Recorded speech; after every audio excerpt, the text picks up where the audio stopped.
Hello అండి, నేను doctor Kranti, gynaec laparoscopic surgeon, నాబ్ స్టేషన్.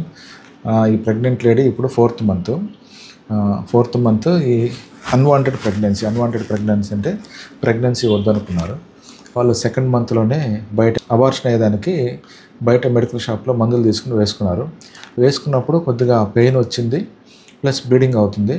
వాళ్ళు ఏమనుకున్నారు, బ్లీడింగ్ అయిపోయింది కదా, ఇంకా అబార్షన్ అయిపోయింది అనుకున్నారు, ఇంకా వదిలేశారు. ఇప్పుడు అమ్మాయికి ఫోర్త్ మంత్ ఫీవర్ అని వచ్చింది. ఫీవర్ అని వచ్చాక నేను ఎగ్జామిన్ చేసి హిస్టరీ తీసుకున్న తర్వాత ఈ హిస్టరీలో లాస్ట్ మెన్స్ట్రువల్ పీరియడ్ అన్నీ కూడా అడతాం. అప్పుడు చూస్తే డేట్ అనేది ఒక 3 months బ్యాక్ జనవరిలో వచ్చింది. ఇప్పుడు స్కాన్ చేస్తే చూడండి,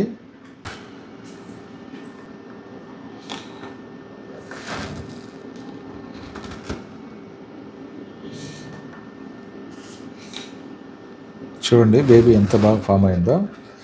ఇది బేబీ లిమ్స్, ఇది లోయర్ లిమ్, కాళ్ళు, ఇది చేతులు, మూమెంట్స్ చూడవచ్చు మరి ఎంత బాగుందో. ఇది ఫీటల్ హార్ట్ అంటారు దీన్ని, అంటే ఫీటల్ బిడ్డ గుండె.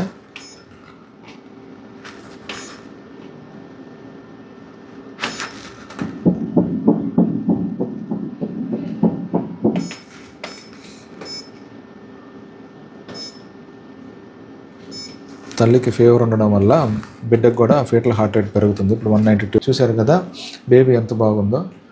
కాబట్టి ఎప్పుడన్నా కానీ ఈ ప్రెగ్నెన్సీ ఉన్నప్పుడు బయట తెచ్చుకుని మాత్రలు మింగద్దు.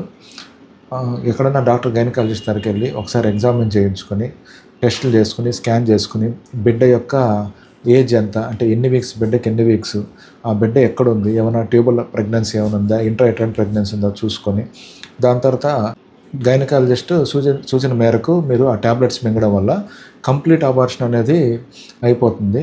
మళ్ళీ రిపీట్ స్కాన్కి వెళ్ళి లోపల ఏమైనా రెమినెంట్స్ అంటే placental bits, retain products of conception అంటారు, ఆ బిట్స్ ఏమైనా ఉన్నాయో చూసుకొని మళ్ళీ ఏమన్నా గర్భసంచి క్లీన్ చేసుకోవడమా ఉంటే క్లీన్ చేస్తాము, లేకపోతే వదిలేస్తాము. ఎప్పుడైనా ఈ రిటైన్ ప్రొడక్ట్స్ ఏమైనా ఉంటే ఇన్ఫెక్ట్ అయ్యే ఛాన్స్ ఉంటుంది, నెక్స్ట్ ట్యూబల్ బ్లాక్ అయ్యే ఛాన్స్ ఉంటుంది, ఫీవర్స్ వచ్చే అవకాశాలు అన్నీ ఉంటాయి. కాబట్టి ఎప్పుడన్నా కానీ గైనకాలజిస్ట్ కన్సల్టేషన్ తీసుకుని మీరు ట్యాబ్లెట్స్ తీసుకోండి. తెలియకుండా మీరు బయట తీసుకుని మాత్రలు మింగద్దు. ఈ మింగడం వల్ల చాలా కాంప్లికేషన్స్ వస్తాయి. కొంతమంది అయితే ప్రెగ్నెన్సీ లేదనుకుని ఒక 6th month 7th monthలో కూడా వస్తారు. ఇది ఇవాళ టాపిక్. మరిన్ని టాపిక్స్ కోసం ఛానల్ లైక్ చేయండి, షేర్ చేయండి, సబ్స్క్రైబ్ చేయండి. మీకు ఏమైనా డౌట్స్ ఉన్నా కానీ కింద కామెంట్ చేయండి, నేను తప్పకుండా మీకు రిప్లై ఇస్తాను. Thank you.